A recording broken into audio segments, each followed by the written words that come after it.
তুমি 1 বছর সময় নষ্ট করলে, সময় তোমার 50 বছরের জীবন নষ্ট করবে। তুমি 1 বছর সময়কে নিয়ে খেলা করলে, সময় তোমাকে নিয়ে 50 বছর খেলা করবে। সারা জীবন আফসোস করতে হবে। তাই সময় নষ্ট করার আগে কথাটি যেন মাথায় থাকে। যদি স্বপ্ন পূরণ করতে চাও, এগুলো ছেড়ে দাও। 1. সকালে অনেক দেরিতে ঘুম থেকে ওঠা।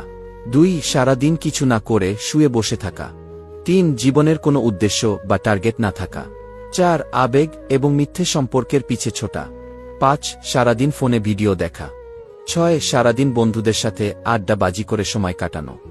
যদি টাকা ও সম্মান দুটোই চাও, তাহলে 7টি কথা মনে রেখো। 1. প্রথমে তোমার চিন্তা ও স্বপ্নকে বড় করে দেখো।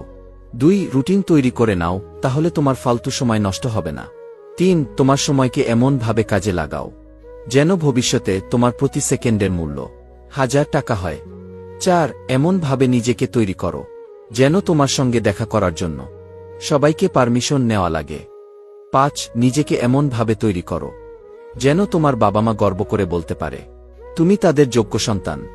6. এমনভাবে নিজেকে তৈরি করো যেন সবাই তোমাকে এক নজর দেখার জন্য পাগল হয়ে যায়।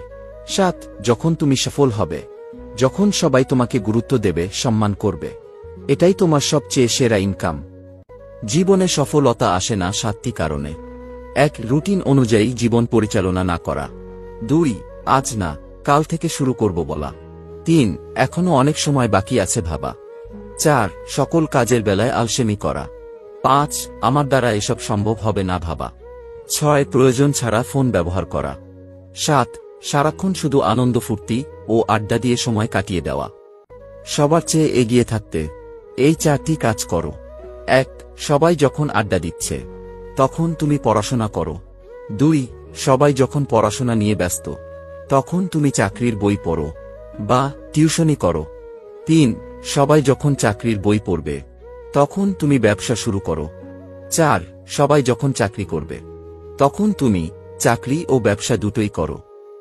জীবনটাকে যদি সহজ করতে চাও, তাহলে নিজের বয়সকে 2 ভাগ করে নাও।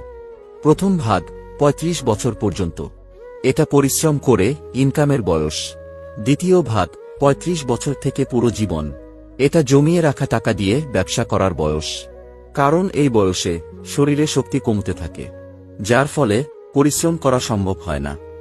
জীবনে উন্নতি চাইলে একটি কথা মেনে চলুন: কারো সঙ্গে কথা বলার সময়, কারো সঙ্গে সম্পর্ক রাখার সময়, কারো সঙ্গে দেখা করার সময়, কোনো কাজ করার সময় এবং কোথাও যাওয়ার সময় নিজেকে একটি প্রশ্ন করুন, আপনার লাভ হচ্ছে নাকি ক্ষতি হচ্ছে? যদি কোনো লাভ না হয়, তাহলে ওইগুলা করার দরকার নেই।